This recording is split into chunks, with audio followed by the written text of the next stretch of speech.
Hello everyone. From this video we are going to start one of the most important topic of management science, that is known as game theory. So it would be another lecture series on this particular topic, and from in this particular video we are going to discuss the basic concepts of game theory, basic features and different game models that we can apply to solve a particular game situation. So let's start with the basic concepts, and the first one is the game. What is the meaning of a game? So a game basically represents or refers a situation in which two or more than two players compete with each other. Like we can take an example of a cricket match in which two teams compete with each other to win that particular match. Or we can take an example of a World Cup in which more than two teams, or there can be 8, 10 teams that compete with each other to win that particular tournament or title. And what is the meaning of game theory? So it is that branch of knowledge or that body of knowledge that deals with decision making in game like situations.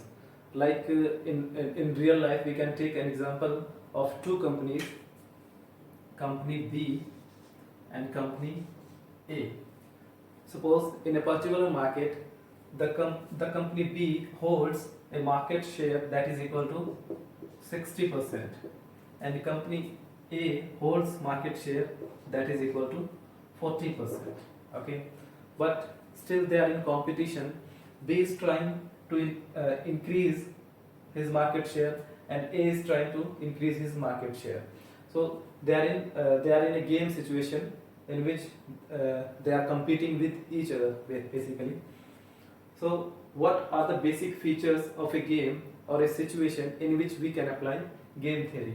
So let's start from point 1, that there should be two or more rational opponents. It means there should be at least two rational opponents or two players in a particular game. So in this situation we have two opponents or two players, player A and player B.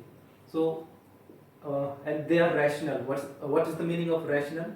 The meaning of rational is that whatever strategy B is going to opt, he or she will opt this strategy only after doing cost benefit analysis. And similarly, whatever strategy A would adopt, he or she would adopt after doing cost benefit analysis or after anticipating the action of company B. And similarly, B would take any action after anticipating the strategy of company A. So they are doing cost benefit analysis of every action, and only after that they are going to adopt it. So that's why we call them rational opponents. They are doing everything rationally. So what is the second condition? They are in competition. It is the most important condition of a game, that there should be competition. So B and A are direct competition for the market share. What's the third point? It is the conflicting interest. So to understand it, let's draw a payoff matrix. Suppose company B has two strategies, strategy B1 and strategy B2, and similarly company A also has two strategies, strategy A1 and strategy A2. Okay, now what is the scenario? As there are only two competitors in the market, A and B. B holds 60% of the market share and A holds 40% of the market share. So suppose if A is going to gain 10% of market share, so then what would be the market share for A? It would be equal to 50%. After gaining 10%, the market share of A would be equal to 50%. In that case, what would be the market share of B? Because total can be 100%, so the market share of B would be equal to 60 minus 10, that is equal to 50%. What does it mean? It means if company A is gaining market share, that it is obvious that company B would lose the market share. It means their interests are conflicting. If someone is gaining, then the counterpart or another player would be losing in that particular game. So their interests are conflicting. If someone is getting profit, the another or counterpart would be at losing point. What's the fourth condition? That is not complete control. Okay, that is the most important assumption or feature of a particular game, that company A does not have complete control on company B, and similarly company B does not have complete control on company A. They might have some influence on each other, but there is no complete control on each other. So these are some basic features of a game. Okay, and let's complete the payoff matrix of this particular situation. Suppose if company A adopts or employ strategy A1 and company B adopts company strategy B1. So in counter of A1, B is adopting B1. Then what would be the outcome, or what would be the payoff? Suppose it is equal to 5. So what is the meaning of 5? It means if company, let's complete the payoff matrix first. If company A is opting for A1 and in counter of that company B is adopting B2, then what would be the outcome? Suppose it is -7. If company A is opting A2 and company B is opting B1 in counter, then outcome suppose it is -2. And if company A is opting A2 and company B is opting B2, then what would be the outcome? Suppose it is at 3. Okay, so it's a kind of payoff matrix for players A and B. Now we should remember and understand that this payoff matrix is created from the point of view of player A or company A. What does it mean? It means that the positive values would show the gain for competitor A, okay, and the negative values would show the gain or benefit of company B. Let's simplify it. If there is a case in which company A applies strategy A1 and in counter of that company B applies B1, then the payoff is equal to 5. So it is the positive 5. It means the company A is going to gain 5% of market share, and in counter of that company B is going to lose 5% of the market share. Similarly, what is the meaning of -7? If company A is applying A1 strategy and in counter of that company B is applying or employing B2 strategy, then the outcome is -7. So what is the meaning of -7? It means the company A is losing 7% of market share, and company B, obviously company B would be gaining 7% of the market share. It means the positive values would show the benefit of company A and the negative values would show the benefit of company B, because this matrix is created from the point of view of company A. So these are some basic points that we should keep in mind while solving or dealing the game situations. So let's move on the game models. There are different game models or mathematical modeling, we can say, which we are going to adopt to solve the different game situations.